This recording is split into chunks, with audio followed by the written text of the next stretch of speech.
Hello बच्चों, मैं स्मिता बिजलवान स्वागत करती हूँ आपका आईसीटी वर्चुअल क्लासरूम में। और आज हम पढ़ने जा रहे हैं क्लास 8 साइंस का चैप्टर कंबशन एंड फ्लेम, जिसे हिंदी में कहा जाता है दहन और ज्वाला। चलिए,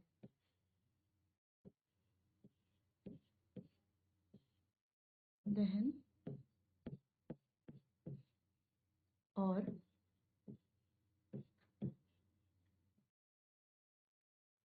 ज्वाला। ठीक है, तो दहन और ज्वाला यानी कि किसी चीज को जलाना, तो वो हमारा कंबशन कहलाया जाता है। ठीक है, किसी चीज को हम क्या कर रहे हैं, जला रहे हैं, यानी कि दहन कर रहे हैं, तो वो क्या होता है, हमारा दहन या कंबशन हम उसको बोल सकते हैं।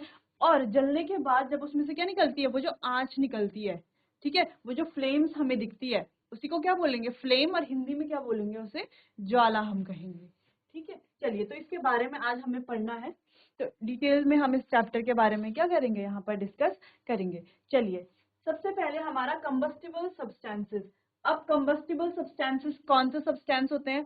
कंबस्टिबल सब्सटेंस यानी कि ज्वलनशील पदार्थ। जो भी हमारे ज्वलनशील पदार्थ होते हैं वो कौन कौन से होते हैं? ठीक है, चलिए,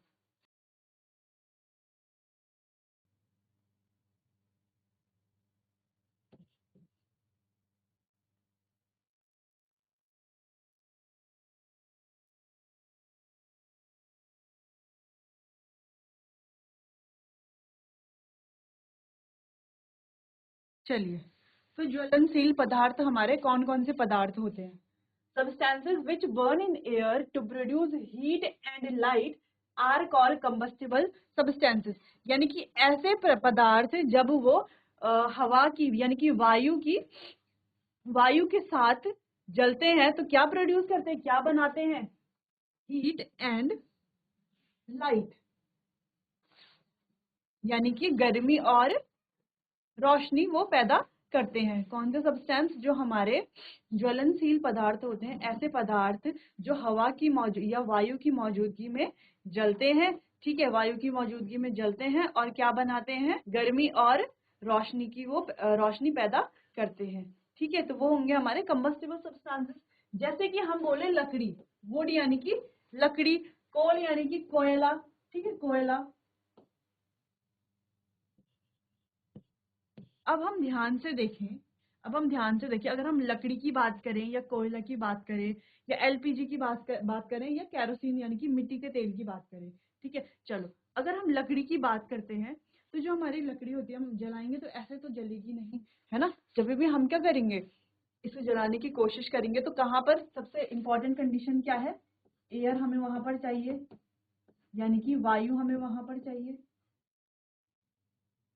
ठीक है, जब वहां पर वायु होगी तो वायु की मौजूदगी में जो हमारा ये पदार्थ है, यानी कि ये हमारी लकड़ी है, वो क्या होगी, जलेगी। जलने के बाद ये क्या पैदा करेगी, गर्मी पैदा करेगी, और एक और दूसरी चीज वो है हमारी रोशनी। ठीक है, गर्मी और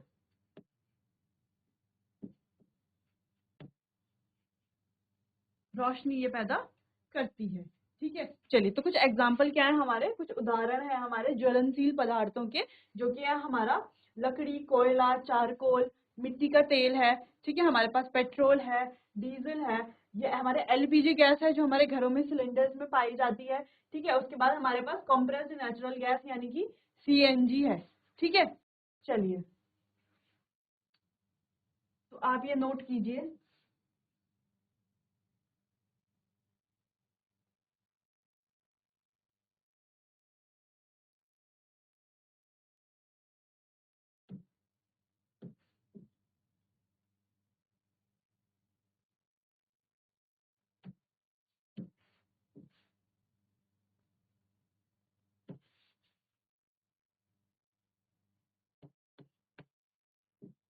चलिए, तो आप ये जितने जो भी हमारे ज्वलनशील पदार्थ हैं, इनको आप नोट कीजिए, कौन कौन से होते हैं और क्या होते हैं। ऐसे पदार्थ जो हवा के साथ, ठीक है, हवा के मौजूदगी में जलते हैं और क्या बनाते हैं, क्या प्रोड्यूस करते हैं, हीट और लाइट, यानी कि गर्मी और रोशनी। ठीक है, चलिए,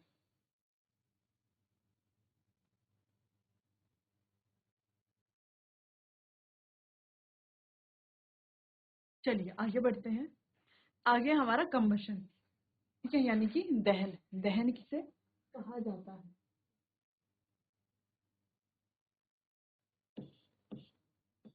चलिए, the chemical process in which a substance react with oxygen to produce heat is called combustion.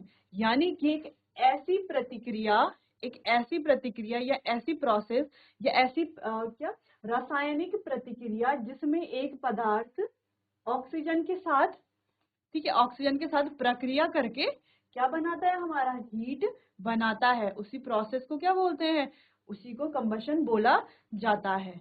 ठीक है, ये आपको समझ आया। यानी कि ऐसी रासायनिक प्रतिक्रिया जिसमें हमारा एक पदार्थ है वो ऑक्सीजन के साथ, ठीक है, ऑक्सीजन के साथ प्रतिक्रिया करके क्या बनाता है, क्या प्रोड्यूस करता है, हीट प्रोड्यूस करता है, उसी को क्या बोला जाता है, कंबशन, यानी कि उसी को दहन बोला जाता है। ठीक है, तो इतना आपको समझ आ गया होगा। The substance which undergoes combustion is called combustible substances. और जो पदार्थ क्या करते हैं, हमारा दहन करते हैं, उन्हीं को दहनशील पदार्थ बोला जाता है। ठीक है, चलिए,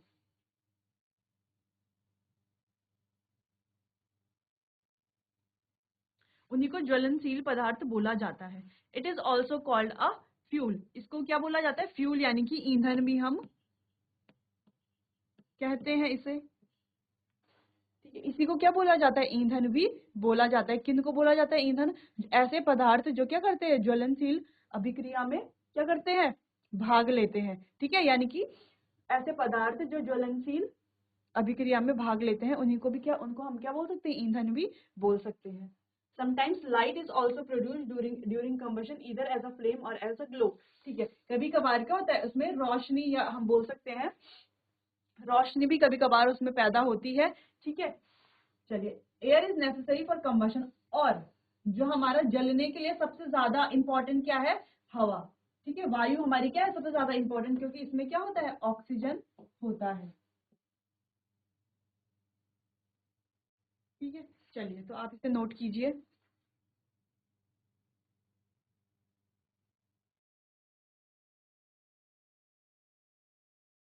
ठीक है, चलिए, तो हम यहाँ पर क्या समझते हैं कि दहन हमारी ऐसी क्या है, ऐसी प्रक्रिया है जिसमें कोई पदार्थ जो है वो किसके साथ, ऑक्सीजन के साथ प्रतिक्रिया करके क्या बनाता है, हमारा हीट प्रोड्यूस, हीट यानी कि ऊष्मा हम बोल सकते हैं। ठीक है, ऊष्मा वहां पर बनती है। ठीक है, इसी प्रोसेस को दहन की प्रोसेस बोला जाता है। ठीक है, the substance which undergo combustion is called combustible substance. और जो पदार्थ ये दहन की प्रतिक्रिया को करते हैं, वो उन पदार्थों को क्या बोलते हैं, हम ज्वलनशील पदार्थ भी बोलते हैं। ठीक है, और उनको ईंधन भी हम बोल सकते हैं, या तो हम क्या बोले उन्हें, कंबस्टिबल सब्सटेंसेस, या तो हम उन्हें बोले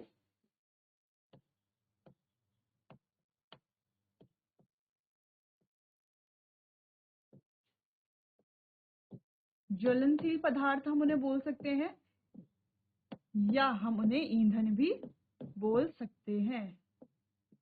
ठीक है, या हम उन्हें ईंधन भी बोल सकते हैं। तो या हम उन्हें ज्वलनशील पदार्थ बोले या ईंधन बोले, किन्हें बोले, जो किसमें काम करते हैं, जो दहन की प्रतिक्रिया में रिएक्शन करते हैं। ठीक है, जो दहन में प्रतिक्रिया देते हैं अपनी। चलिए, air is necessary for combustion, और हमने ये भी देख लिया कि यानी कि दहन के लिए क्या जरूरी है, हमारे पास वायु या हवा हम बोल सकते हैं, उसका होना जरूरी है। क्योंकि इसमें क्या पाया जाता है, इसमें हमारा ऑक्सीजन होता है, जिस वजह से आग जलने में क्या मिलती है, मदद मिलती है। चलिए, आगे एक एक्सपेरिमेंट है, इस एक्सपेरिमेंट से हम बताएंगे कि जो हमारी हवा है, वायु है, वो क्यों जरूरी है बर्निंग के लिए, है ना, यानी कि जलने के लिए, जलाने के लिए क्यों जरूरी है एयर। क्या बिना एयर के भी, यानी कि बिना हवा के भी क्या हम किसी चीज को जला सकते हैं। चलिए, तो एक्सपेरिमेंट्स देखते हैं। Fix a lighted candle on a table, put a glass chimney over the table and rest in a few wooden blocks in such a way so that air can enter the chimney. Observe what happens to the flame. चलिए, observe करते हैं। चलिए, तो यहाँ पर बोल रहा है कि हमने क्या लिया है, एक बोर्ड लिया है, वहां पर क्या रख दिया, एक कैंडल रख दिया है। ठीक है, जो कि क्या हमारी बर्निंग कैंडल है, यानी कि कैसी मोमबत्ती है, जल रही है ना, एक मोमबत्ती लेंगे, कैसी मोमबत्ती लेंगे, जलती हुई मोमबत्ती लेंगे, उसके ऊपर ग्लास का एक यानी कि कांच का एक जार रख देंगे, ठीक है। और नीचे से क्या हमने एक कार्डबोर्ड रखा हुआ है, ठीक है। अच्छा देखो यहाँ पर क्या है, ये वुडन ब्लॉक्स है ना, लकड़ी के क्या है ये टुकड़े हैं, तो इनके ऊपर अभी हमने जार रखा हुआ है।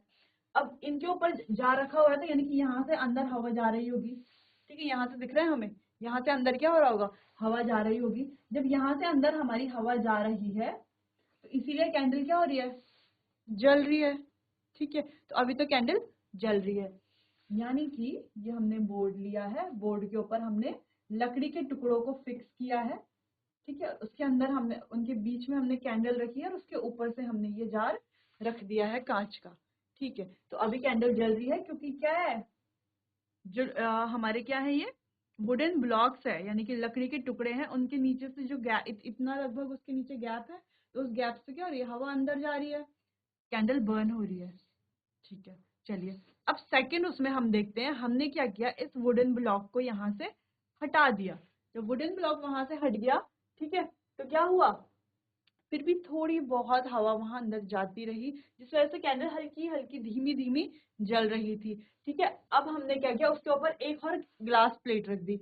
अब वो क्या हो गया, पूरी तरीके से दब गया, अब कोई भी हवा अंदर नहीं जा सकती, जिस वजह से कैंडल क्या हो गया, हमारा बुझ गई है, ठीक है। समझ आया ये एक्सपेरिमेंट। तो इस तरीके से हमने एक्सपेरिमेंट से क्या पता लगा, हमें इस एक्सपेरिमेंट से हमें ये पता लगा कि बिना एयर के हम बर्निंग यानी कि किसी भी चीज को जला नहीं सकते, ठीक है। एयर क्या है, एक बहुत ही इंपॉर्टेंट रोल प्ले करती है बर्निंग की प्रोसेस में, यानी कि बर्निंग की प्रक्रिया में एक बहुत ही इंपॉर्टेंट रोल प्ले करती है हमारी एयर, ठीक है। चलिए यहाँ पर वही हमने लिखा है पूरा, now remove the blocks and let the chimney rest on the table again, observe the flame. अब यहाँ पर बोल रहे हैं कि बी में क्या करो, बी में क्या हो रहा है कि हमने ब्लॉक्स हटा दिए हैं और चिमनी को अब हमें ऑब्जर्व करना है, ठीक है। चिमनी और टेबल को ऐसे ही रख दिया, अब हमें वहां पर ऑब्जर्व करना है, यानी कि देखना है कि फ्लेम के साथ क्या हो रहा है, ठीक है। फिर आगे then put a glass plate over the chimney. अब ये जो चिमनी हमने रखी है इसके ऊपर क्या रख दो, एक ग्लास की प्लेट रख दो, ठीक है। ग्लास की प्लेट रख दी है, ऑब्जर्व द फ्लेम, अब फ्लेम को ऑब्जर्व करते रहो। अभी हमने ऊपर से भी ढका दिया, नीचे से भी हटा दिया, अब तो हवा जाने का कोई क्या नहीं है, उसके पास साधन है ही नहीं, कहीं से हवा जा ही नहीं सकती, ठीक है। तो जब कहीं से हवा जा ही नहीं सकती तो वो क्या होगा, धीरे धीरे क्या हो जाएगा, बुझ जाएगा, ठीक है, बर्निंग स्टॉप हो जाएगी। The candle burns freely in a में क्या हो रहा है, कैंडल फ्रीली बर्न हो रही है, बिल्कुल फ्रीली बर्न हो रही है, because air enters the chimney from below, क्योंकि नीचे से क्या हो रही है, एयर जा रही है। The candle stop burning in B, B में क्या होता है, कैंडल बर्न होना, यानी कि कैंडल के जो है धीरे धीरे जलना क्या हो जाता है, कम हो जाता है, ठीक है, धीरे धीरे वो रोक देती है जलने को, because air does not enter the chimney from below, क्योंकि अब नीचे से क्या हो रहा है, एयर नहीं जा पा रही, ठीक है। The candle does not burn in C, candle में क्या, अब सी में क्या हो रहा है, कैंडल बिल्कुल भी नहीं जल रही, because air is not available, क्योंकि एयर क्या है वहां पर मौजूद नहीं है। This shows that air is necessary for burning. इसी से हमें ये पता चलता है कि जो एयर है वो हमारी बहुत ही, एयर यानी कि जो हमारी हवा है या वायु है वो बहुत ही जरूरी है बर्निंग के लिए, यानी कि जलाने के लिए, ठीक है। चलिए तो ये एक्सपेरिमेंट आप नोट कर सकते हैं, इस तरीके से आप ये डायग्राम बना लेंगे,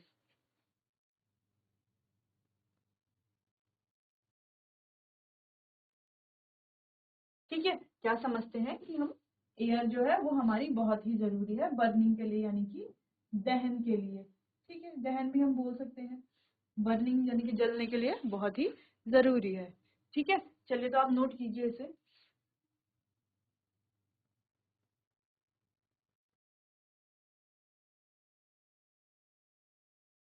चलिए तो अब आप समझ गए होंगे कि एयर क्या है, वो बहुत ही जरूरी है बर्न करने के लिए, यानी कि जलाने के लिए एयर जो है हमारी बहुत ही जरूरी है। चलिए आगे हम देखते हैं इग्निशन टेम्परेचर, यानी कि इग्निशन तापमान। तो इससे हम क्या समझते हैं, the minimum temperature at which a substance catch fire and Burns is called its ignition temperature, यानी कि वो कम से कम तापमान जिसमें कोई भी पदार्थ क्या करता है, आग पकड़ता है और जलता है, उसी को क्या बोला जाता है, उसका इग्निशन तापमान बोला जाता है। यानी कि वो कम से कम तापमान जिसमें कोई भी पदार्थ आग पकड़ता है और जलता है, उसी को क्या बोला जाता है? उसी को उसका इग्निशन तापमान बोला जाता है। ठीक है, उसी को क्या बोला जाता है? इग्निशन तापमान बोला जाता है। A substance will not catch fire and burn if its temperature is lower than its ignition temperature। यानी कि कोई भी पदार्थ तब तक आग नहीं पकड़ेगा या तब तक नहीं जलेगा जब तक उसका जो तापमान है वो उसके इग्निशन तापमान से कम ना हो। ठीक है, तो कोई भी सब्सटेंस तब तक आग नहीं पकड़ेगा, यानी कि कोई भी पदार्थ तब तक आग नहीं पकड़ेगा जब तक जो उसका तापमान है वो उसके इग्निशन तापमान से कम ना हो। ठीक है, चलिए इतना आप समझ गए। तब तक वो आग नहीं पकड़ेगा कोई भी पदार्थ जब तक उसका जो तापमान है वो उसके इग्निशन तापमान से कम ना हो। ठीक है, चलिए अगला, different substances have different ignition temperature. यानी कि अलग अलग पदार्थों के अलग अलग इग्निशन तापमान होते हैं। ठीक है, ये तो हमको पता है। इसको हम कैसे बता सकते हैं? अगर हमारे पास एक लकड़ी का टुकड़ा है और क्या है, एक लकड़ी का टुकड़ा है और दूसरी तरफ क्या है, हमारे पास मिट्टी का तेल है, तो जल्दी अगर हम एक माचिस की तीली उनके आसपास ले जाएंगे तो जल्दी आग किस में लगेगी?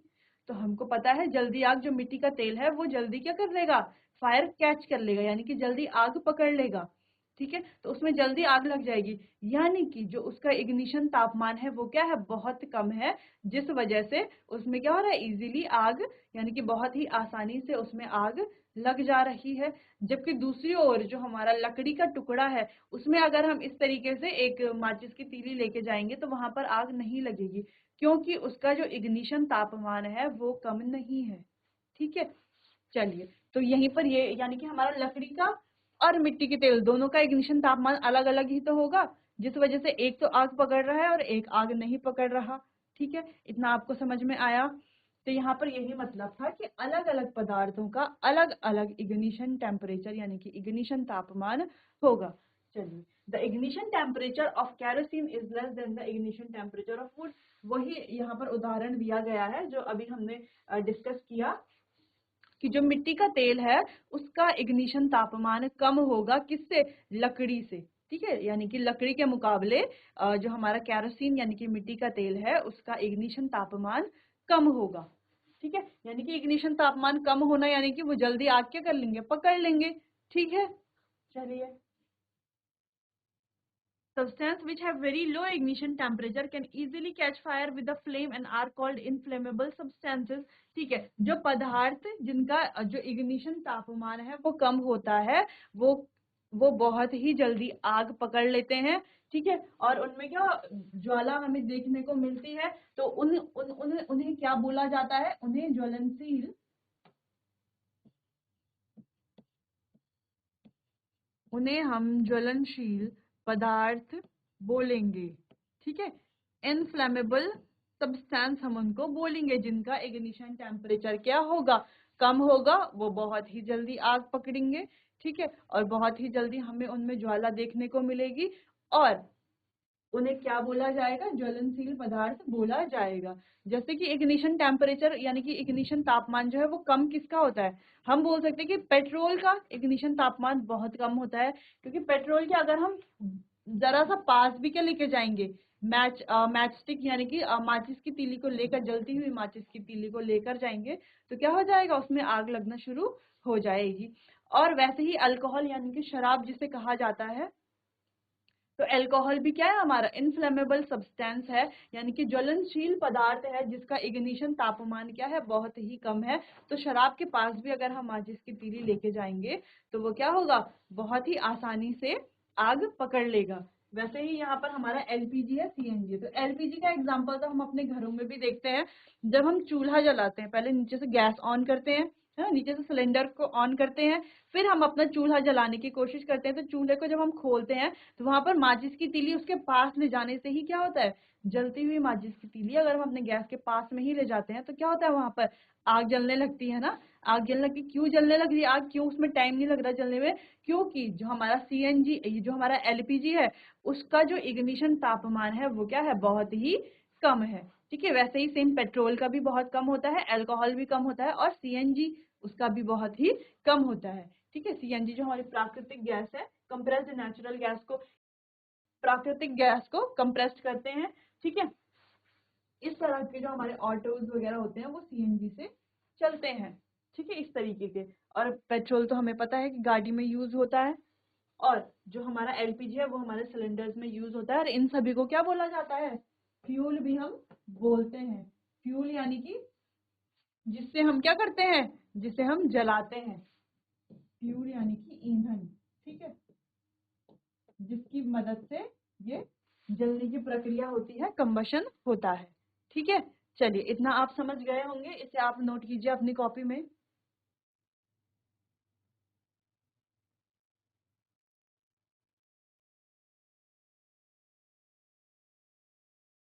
चलिए, तो अब आप इग्निशन टेम्परेचर यानी कि इग्निशन तापमान के बारे में सब कुछ जान चुके हैं कि इग्निशन तापमान क्या होता है। जिन पदार्थों का इग्निशन तापमान कम होता है वो इजीली क्या करते हैं, वो बहुत ही आसानी से आग पकड़ लेते हैं और बर्न हो जाते हैं। ठीक है, चलिए तो उसके एग्जांपल्स भी हमने देख ली। और जिनका इग्निशन तापमान कम नहीं होता उनको आग पकड़ने में क्या होता है, टाइम लगता है। ठीक है, पहले हम उनको थोड़ा गर्म करते हैं, जो हम थोड़ा देर उनको आग के पास रखना पड़ता है, फिर जाकर के वो, जब उनका तापमान इग्निशन तापमान हो जाता है तब जाकर के वो जलते हैं, बर्न होते हैं, जैसे कि हमारी लकड़ी है। ठीक है, तो ये कुछ एग्जांपल्स तो हम अपनी रोजमर्रा की जिंदगी में भी हम देखते हैं। ठीक है, इसीलिए हम इससे इजीली क्या कर सकते हैं, रिलेट कर सकते हैं। ठीक है, चलिए अब अगला है कंडीशंस नेसेसरी फॉर कंबशन, यानी कि दहन के लिए जो हमारी क्या है, जरूरी स्थितियां हैं। ठीक है, कौन कौन सी स्थिति है जो बहुत ही जरूरी है कंबशन के लिए, दहन के लिए। ठीक है, चलिए तो बताइए, दहन के लिए कुछ चीजें तो हमें पता ही है कि सबसे इम्पोर्टेंट है ईंधन। अगर ईंधन ही नहीं होगा तो जलेगा क्या, है ना? अगर ईंधन ही नहीं है तो कंबशन होगा कैसे, दहन कैसे होगा अगर ईंधन ही नहीं है? तो सबसे इम्पोर्टेंट है इसमें ईंधन। तो ईंधन हमारा क्या हो सकता है, कुछ भी हो सकता है। कोई लो इग्निशन टेम्परेचर यानी कि कम इग्निशन तापमान वाला भी हो सकता है, ज्यादा इग्निशन तापमान वाला भी हो सकता है, कोई भी हमारा हो सकता है फ्यूल। ठीक है, चलिए तो पहली कंडीशन क्या है हमारी, यानी कि पहली स्थिति क्या है हमारी, वो है ईंधन। दूसरा है एयर यानी कि वायु यानी कि हवा। वायु बोले या हम बोले इसको हवा। क्यों, ये क्यों जरूरी है? क्योंकि यहाँ से क्या होगा, ऑक्सीजन की सप्लाई होगी हवा से। ठीक है, क्योंकि हमको पता है air is a mixture of gases, यानी कि हवा बहुत सारी जो गैस है हमारी, उनका क्या है, एक मिश्रण है। ठीक है, यानी कि जो हमारी वायु है वो बहुत अलग अलग गैसों का मिश्रण है। तो उसमें क्या पाया जाता है, उसमें ऑक्सीजन भी होता है, जिसकी मदद से बर्निंग की प्रोसेस होती है, यानी कि जलने की प्रक्रिया होती है ऑक्सीजन की मदद से। ठीक है, तो यहाँ पर सबसे इम्पोर्टेंट हमने बोला हमारा फ्यूल है, यानी कि ईंधन है। दूसरा जो इम्पोर्टेंट है वो क्या है हमारा, वो हमारा एयर यानी कि वायु है। और तीसरा है हमारा हीट, ऊष्मा। ठीक है, या हम गर्मी बोलें, ऊष्मा बोलें। ठीक है, तो वो तीसरा हमारा सबसे जरूरी नेसेसरी स्थिति है, to raise the temperature beyond the ignition temperature. Temperature को क्या करना, हमें बढ़ाना। जिसका अगर इग्निशन टेम्परेचर कम है तो उसमें तो टेम्परेचर बढ़ाने की जरूरत नहीं है। लेकिन अगर किसी का इग्निशन टेम्परेचर क्या है, ज्यादा है, ठीक है, इग्निशन टेम्परेचर क्या है, ज्यादा है, तो हमें क्या करना है, उसे पहले उसके इग्निशन टेम्परेचर पे लाना है। ठीक है, उस टेम्परेचर पे लाना है जिसमें वो क्या हो, बर्न हो, फिर हम उसे बर्न करेंगे। ठीक है, तो ये तीन जो हमारी स्थितियां हैं ये बहुत ही महत्वपूर्ण है। इनके बिना a substance will not burn without one or more these condition, यानी कि ये जो स्थितियां यहाँ पर तीन बन रही हैं वो इतनी महत्वपूर्ण है कि इनमें से अगर एक भी हटा दी जाए तो जो हमारी ये जो कंबशन की प्रोसेस है या बर्निंग की प्रोसेस है वो नहीं होगी। ठीक है, तो इसीलिए ये क्या हमारी बहुत ही महत्वपूर्ण स्थितियां हैं। ठीक है, क्योंकि अगर इनमें से एक भी हट गई तो हमारी जो है कंबशन की प्रक्रिया है वो नहीं होगी। ठीक है, चलिए तो जो ये इम्पोर्टेंट कंडीशंस हैं यानी कि नेसेसरी कंडीशन है, ठीक है, जरूरी स्थितियां हैं, इन्हें आप अपनी कॉपी में नोट कीजिए और लिखिए। ठीक है, साथ ही साथ आपको ये भी लिखना है कि इनमें से अगर एक भी कंडीशन क्या है, हमारी एब्सेंट है, या अगर एक भी कंडीशन क्या है इनमें से अनुपस्थित है, तो जो हमारी बर्निंग की प्रोसेस है, जो हमारी कंबशन की प्रोसेस है, वो नहीं होगी। ठीक है, चलिए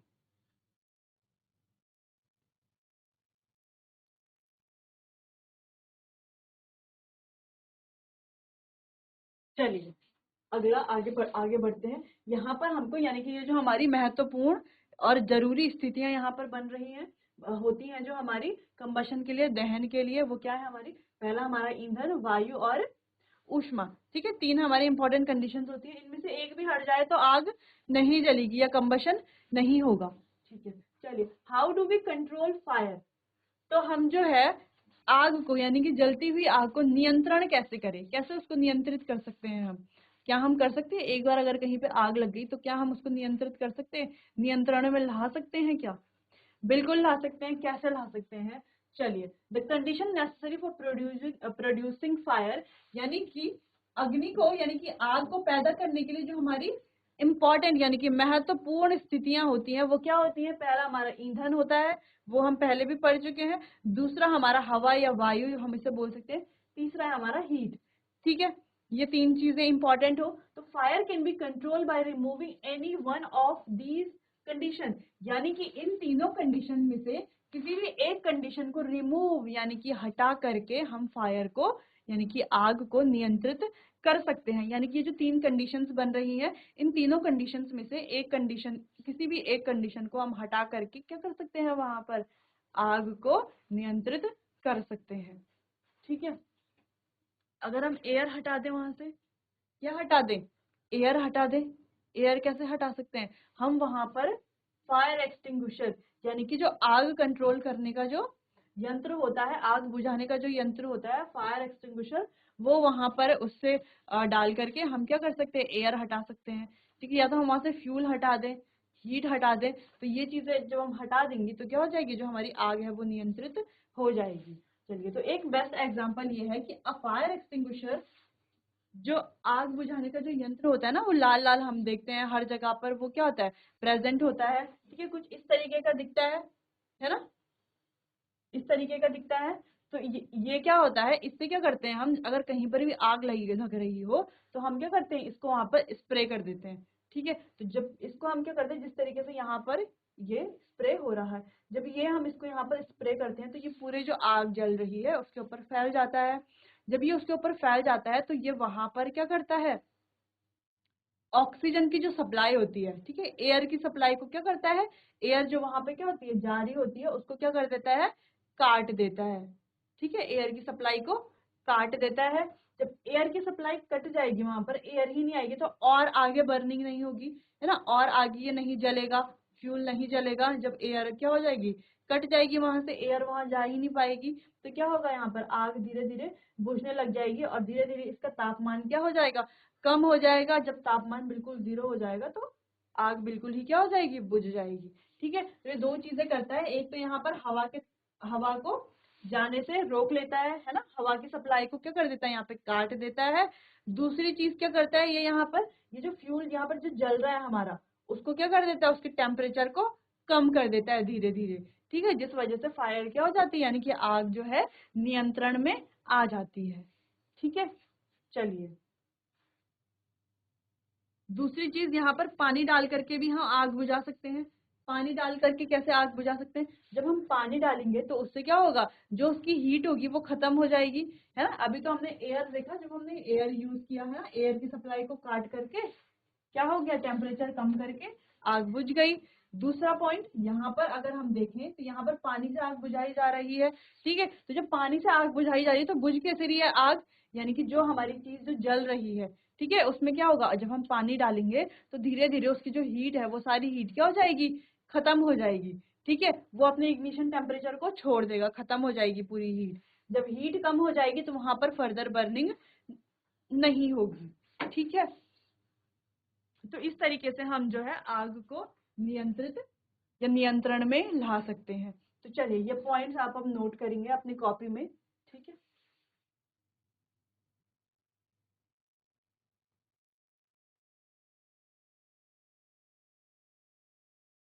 चलिए तो हमने यहाँ पर अभी देखा जो फायर एक्सटिंग्विशर होता है यानी कि आग बुझाने वाला यंत्र होता है वो कैसे आग को बुझाता है वहां पर एयर की सप्लाई को काट करके।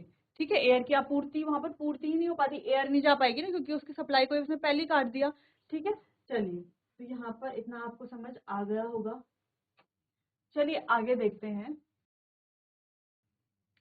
Methods of controlling fire. अब कुछ आग को नियंत्रित करने के कुछ और भी हमारे पास क्या है तरीके हैं, वो क्या है। पहला है हमारा बाय यूजिंग वाटर। ठीक है, वाटर यानी कि पानी, यानी कि पानी के इस्तेमाल से भी हम क्या कर सकते हैं, आग बुझा सकते हैं। तो ये तो बहुत ही सामान्य सी एक बात है कि पानी से हम आग बुझा सकते हैं। ठीक है, अब कैसे कैसे ये हो रहा है। Water is the most common fire extinguisher, यानी कि हम ये बोल रहे हैं कि जो पानी जो है वो हमारा बहुत ही सामान्य सा एक आग बुझाने वाला यंत्र तो है ही। ठीक है, it can be use only when material like wood paper etcetera are on fire. लेकिन ये इस्तेमाल कब होता है, जब कैसे मटेरियल जैसे लकड़ी है, जब कागज है, इस तरीके के मटेरियल में आग लगती है तभी ये काम ज्यादा करता है। Water can not be use if electrical equipments are on fire. लेकिन अगर कोई इलेक्ट्रिकल इक्विपमेंट है ना, यानी कि बिजली से चलने वाले कोई इक्विपमेंट्स हमारे पास हैं, अगर उनमें अगर आग लग रही है तो हम वहां पर वाटर नहीं डाल सकते, तो हम वहां पर पानी से उन पे आग नहीं बुझा सकते। क्यों नहीं बुझा सकते, क्योंकि जो हमारा पानी होता है वो क्या होता है, इलेक्ट्रिसिटी का एक अच्छा कंडक्टर होता है।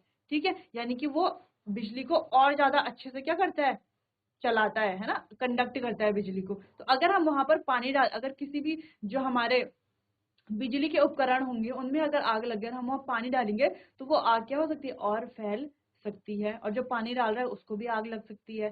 ठीक है, तो इसीलिए जब उनपे आग लगे तो हम पानी का इस्तेमाल नहीं कर सकते। लेकिन और चीजें हैं जैसे कि लकड़ी, पेपर, ठीक है, और वैसी चीजों में अगर आग लगी है, इन मटेरियल्स में आग लगी है, वुड में या पेपर में, तो हम वाटर का यूज कर सकते हैं। ठीक है, इतनी बात समझ में आई। ठीक है, water cannot be used to put oil and petrol fire because they float on water and continue to burn। अच्छा, दूसरी चीज कि जो पानी है वो ऐसी आग भी नहीं बुझा सकता जो तेल में या पेट्रोल वाली जो आगे होती हैं, यानी कि पेट्रोल से जो आग लगती है, तेल से जो आग लगती है, ठीक है, उन आग को भी जो हमारा वाटर है, पानी है, वो नहीं बुझा सकता। क्योंकि अगर हम वहां पर पानी डालेंगे तो वो जो तेल है, वो पेट्रोल है, उनकी डेंसिटी क्या होती है, पानी से कम होती है, वो पानी के ऊपर क्या होते हैं, तैरने लगेंगे। ठीक है, और क्या होता है, बर्न होते रहेंगे, जलते रहेंगे और तैरते रहेंगे। इसीलिए हम वाटर का वहां भी यूज नहीं करते। यहाँ पे इसलिए हम बोल रहे हैं water can not be use to put out oil and petrol fires. तो ऑयल और पेट्रोल फायर्स में भी हमारा जो पानी है उसका इस्तेमाल नहीं होता। ठीक है, क्योंकि ये फ्लोट करते हैं यानी कि तैरने लग जाते हैं पानी के ऊपर और कंटिन्यू टू बर्न, जलने लग जाते हैं। ठीक है, तो इसमें इसका कोई यूज नहीं है, यानी कि जो इलेक्ट्रिकल इक्विपमेंट्स और ये जो ऑयल और पेट्रोल फायर्स है वहां पर हम वाटर का यूज नहीं करेंगे। सिर्फ जैसे हमारा वुडन मटेरियल कोई है या कोई पेपर का मटेरियल है, ऐसे मटेरियल्स को हम जला सकते हैं। ठीक है, या कोई प्लास्टिक है, प्लास्टिक को भी हम मतलब जो प्लास्टिक में अगर आग लगी तो उसको भी हम बुझा सकते हैं वाटर से। ठीक है, तो इन चीजों में हम वाटर का यूज कर सकते हैं। चलिए, चलिए, तो अभी हमने यहाँ पर कुछ तरीके पढ़े जिससे कि हम आग को क्या कर सकते हैं, नियंत्रण कर सकते हैं। बाकी के जो आगे के कुछ और जो हमारे पास मेथड्स हैं उनको हम डिस्कस करेंगे अपने अगले लेक्चर में। ठीक है, तब तक आप प्रीवियस जो मैंने पढ़ाया है उसको आप पढ़िए, उसके नोट्स बनाइए, उससे रिलेटेड क्वेश्चन आंसर्स कीजिए और बार बार उनकी क्या कीजिए, रिविजन करके प्रैक्टिस कीजिए। अब तक के लिए लेक्चर में बने रहने के लिए आपका बहुत बहुत धन्यवाद।